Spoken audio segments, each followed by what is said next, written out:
Entrepreneurs, parlons-nous. Bonjour à tous, bienvenue dans ce 10e épisode d'Entrepreneurs Parlons-nous. Aujourd'hui, nous allons évoquer ces questions que vous vous posez, vous qui souhaitez créer une entreprise ou qui venez de la créer à partir d'une idée, d'un concept qu'il faut ensuite évidemment concrétiser, installer, pérenniser avec plusieurs enjeux, s'imposer sur un marché, trouver son modèle économique ou encore gérer des difficultés internes comme externes, de mettre mot dans toutes ces situations, s'adapter et rebondir. C'est le thème de cet épisode et on va en parler avec nos invités, 3 chefs d'entreprise, à chaque fois lauréats du réseau Entreprendre, qui vont évoquer leur vécu, leur expérience et ce que le réseau Entreprendre leur a apporté. D'un côté, Nicolas Fabriès et Franck Taveriti. Bonjour messieurs. Bonjour. Bonjour. Alors vous êtes cofondateur de l'entreprise Makiba qui fabrique du mobilier de bureau actif et réactif. On verra dans quelques instants de quoi il s'agit. Avec nous également, Sébastien Séblin. Bonjour. Bonjour. Vous êtes le cofondateur d'AptStud, une entreprise qui développe des applis web et mobiles grand public dans un marché très concurrentiel, je crois. Vous avez réussi à vous imposer avec une approche bien spécifique.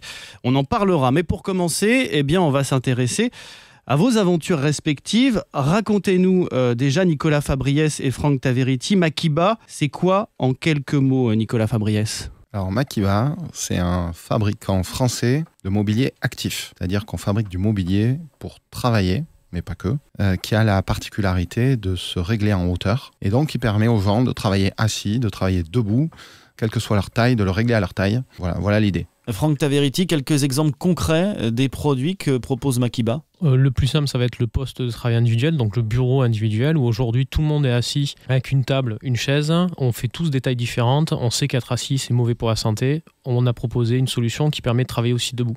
Ça se décline aussi sur des tables de réunion pour faire des stand-up meetings, des réunions plus rapides. Ça va être sur des tables d'atelier, des tables de laboratoire, quand on a besoin de plus de précision. Et pourquoi vous avez décidé de vous lancer en 2017 dans cette aventure Makiba, Nicolas Fabriès ? On s'est rendu compte que le monde était sédentaire, qu'il fallait faire bouger tout ça.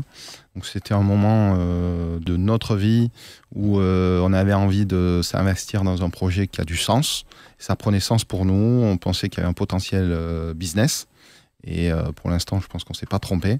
Ça regroupait tout ce qu'il fallait pour se lancer. Alors vous, Sébastien Séblin, cofondateur d'AptStud, studio créatif d'applications digitales, j'ai lu que vous aviez été très précoce. À 13 ans, vous codiez vos premiers sites web que vous revendiez ensuite aux parents de vos camarades de classe. Est-ce que ça s'est passé comme ça, c'est vrai ? Ouais, c'est vrai. Donc moi, je suis natif de l'île Maurice déjà, donc je partais pas en vacances. Et mes parents, à 13 ans, en 98, ça a été le premier été où mes parents m'ont laissé à la maison avec un ordinateur. Donc j'ai commencé à apprendre le HTML, j'ai fait mon premier site. À la rentrée, en fait, j'avais des amis qui avaient des parents qui avaient des professions libérales. Et Internet arrivait sur l'île et ça a été l'occasion pour moi de me faire quelques euros, en tout cas quelques roupies, pardon, parce que c'est pas l'euro là-bas. Et oui, je suis tombé dans le digital quand j'avais 13 ans. Ouais. Déjà l'âme d'un chef d'entreprise. En tout cas, peut-être l'âme de celui qui a envie de créer, mais à l'époque, je savais pas vendre. Donc si je vous montrais les devis que je faisais à l'époque, vous rigoleriez. Vous auriez signé en tout cas. Et comment est né justement quelques années après le modèle économique d'AptStud ? Ça n'a pas été simple, je crois, à trouver dans un marché, on le sait, très concurrentiel. Votre modèle à vous, il est fondé sur la rapidité et l'agilité, racontez-nous. La question de base, ça a été réellement comment s'aligner sur les enjeux de nos clients. Donc ça a été le point de départ de la réflexion. Par exemple, vous avez envie de créer une application mobile, vous allez vouloir acquérir des utilisateurs sur votre produit, vous allez vouloir les retenir dans votre produit et vous allez vouloir monétiser votre produit. C'est les 3 gros piliers du digital. Et en fait, on aurait bien aimé que la solution soit trouvée uniquement par des ingénieurs. La recette, elle est beaucoup plus subtile que ça.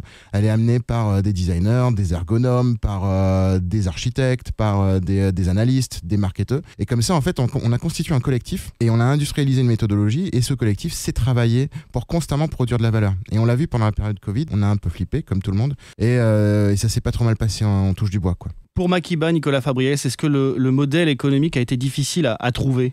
Alors au départ, dans le concept, non. Tout paraissait pouvoir bien fonctionner comme on le pensait. Surtout qu'il y a une vraie démarche responsable, éco-responsable même. C'est un vrai atout, ça. C'est un vrai atout. C'est vrai que c'est quelque chose aujourd'hui qui nous démarque. C'est quelque chose qu'on travaille, dans lequel on investit du temps. Tout est fait en France, c'est ça ? En effet, on fait un maximum de choses en France. En tout cas, on essaie de minimiser l'impact qu'a Makiba sur la planète et sur l'environnement, et de maximiser l'impact pour le coup qu'on peut avoir sur la santé des utilisateurs, sur leur dynamisme dans la journée, tout ce que peut apporter en fait le changement de manière de travailler. Franck Taveriti, Makiba, ça s'adresse aux professionnels et aussi aux particuliers. Comment on s'adapte justement à cette double demande ? Alors on a commencé avec les professionnels, parce que c'est un marché qui est très important, qui est un marché qui est déjà établi, même si le mobilier dit ergonomique, préventif et curatif est en pleine explosion sur la France notamment. Et avec la crise du Covid, on a dû réorienter notre activité puisque les entreprises étaient fermées, nos distributeurs, puisqu'on est en vente indirecte sur les pros, étaient également fermés. Donc on a ouvert une boutique en ligne, un e-shop, et donc on s'est orienté vers le grand public. Et aujourd'hui, on a les deux marchés. Et effectivement, même si on pense que c'est le même produit, il y a une approche qui est très différente, une attente qui est très différente, un cycle de vente qui est différent, et on a dû s'adapter. Et aujourd'hui, on commence doucement à vraiment comprendre comment vraiment échanger avec des interlocuteurs qu'on ne voit pas. Donc comment arriver à leur faire passer des messages sans les croiser. C'était une vraie nécessité, s'adapter pour continuer à exister. C'est ce qui nous a permis de passer 2020. Si on avait décidé d'attendre la sortie des confinements pour recommencer notre activité sur le B2B, on n'aurait pas passé l'année 2020. Alors dans vos histoires respectives, il y a un point commun, je crois. L'un de vos associés a quitté l'entreprise au cours de l'aventure. C'est évidemment une situation assez difficile. Comment on le gère, Sébastien Séblin ? Bah écoutez, on le gère bien. En fait, le point clé quand même dans une relation entre associés, c'est de ne pas mettre d'ego et d'être en capacité de chercher la valeur de l'autre au cours de l'évolution de l'entreprise. Et donc c'était Bastien qui a cofondé la société avec moi. Et en fait, il est sorti par la grande porte parce qu'il est sorti lorsqu'il s'est dit que ce qu'il avait fait avait abouti. C'est-à-dire qu'on est arrivé à un niveau dans lequel en fait Upstud n'avait plus besoin de lui. Et ce qu'il avait réussi à mettre en place, en fait, roulait tout seul. Mais nous, en tout cas, on a la chance d'avoir une relation dans laquelle on n'a pas mis d'ego. Nicolas Fabriès, chez Makiba, comment ça s'est passé ? Comment vous l'avez vécu, cette situation ? Donc c'est ce dont on parle, c'est le départ de Julie, puisqu'on a démarré Makiba à 3, avec un panel d'activités un petit peu plus large que ce qu'on a aujourd'hui. Et le départ de Julie, d'un côté, ça a été un déchirement, parce que d'une certaine manière, elle a été obligée de choisir. Et alors qu'elle aurait bien continué l'aventure avec nous, mais voilà, donc on a respecté son choix.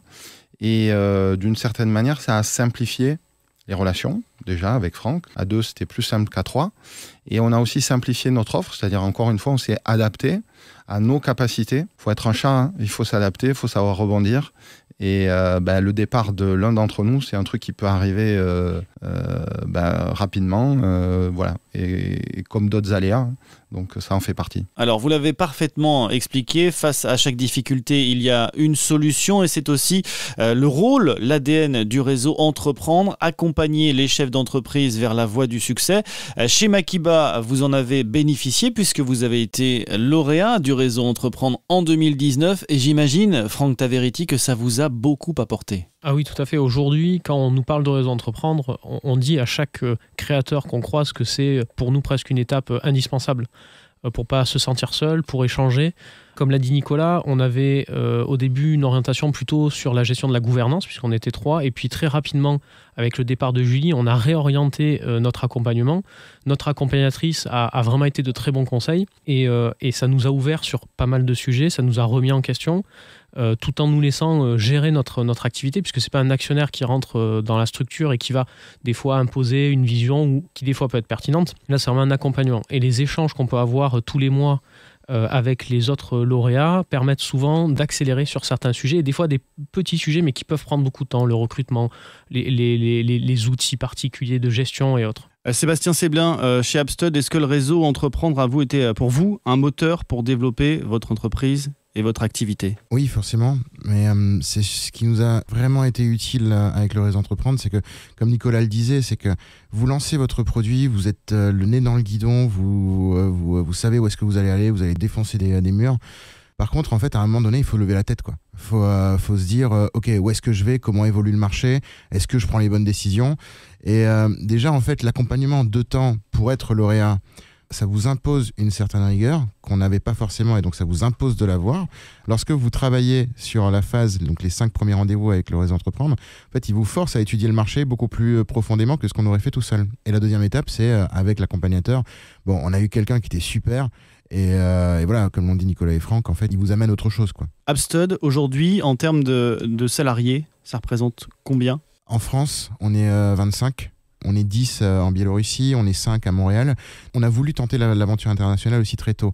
Et en fait, notre accompagnateur nous a aussi permis de nous poser les bonnes questions sur le marché, sur le fait de pouvoir prendre assez de recul en se disant t'es français, mais t'as une manière de faire en France, tant sur le recrutement que sur le business. Quand t'arrives sur un marché, essaie pas d'imposer en fait ta manière de faire, sois plutôt résilient et essaie de comprendre comment est-ce que le marché fonctionne avant d'essayer de vendre ce qui marche en France, quoi. Alors aujourd'hui, Sébastien Séblin, vous êtes de l'autre côté, vous êtes accompagnateur, vous accompagnez une entreprise Éco-Restauration qui développe des logiciels pour la restauration, entreprise lauréate du réseau Entreprendre en 2020. Racontez-nous un petit peu comment ça se passe. Par exemple, quelle est la question qui revient le plus souvent ? Comment tu te sens ? Comment est-ce que tu es dans ta tête ? Parce que de la même manière que je pense qu'on ne peut pas aimer les gens si on ne s'aime pas soi-même, c'est important aussi d'avoir une entreprise l'entreprise ressemble très souvent aux dirigeants. Et donc, si on veut que l'entreprise soit fructueuse, c'est important aussi que le dirigeant soit bien dans ses baskets, quoi. Donc ça, c'est vraiment la question qui revient tout le temps. Quel est ton état d'esprit actuel, quoi ?